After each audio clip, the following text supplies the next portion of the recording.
Sige mo. Ito ang muhon.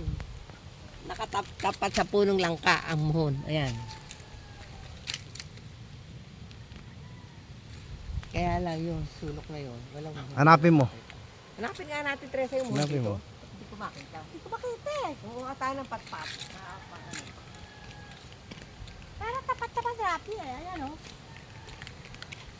Tapat na nilagyan nila ng bakod. Ano yung tapat? Ayan o, may bakod na yun. Yung alambre.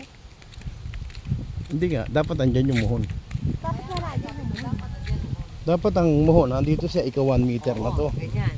Andyan sa 1 meter. Ayan ang muhon. Nasaan ang muhon? O, kaya hinahanap ko muhon. Dapat may muhon niya. May muhon dito sa dulo. Oo. Yun ang palatandaan lagi nung araw eh. Oo, ito, yan yung bakod nila dati, yan yung bakod na. Itong bakod na to, talaga ito, lumang bakod pa. Siya mangyayari sa inyo. Ito na, kayo mag-isip Kasi alam ko parang ano to eh. poste. Ah,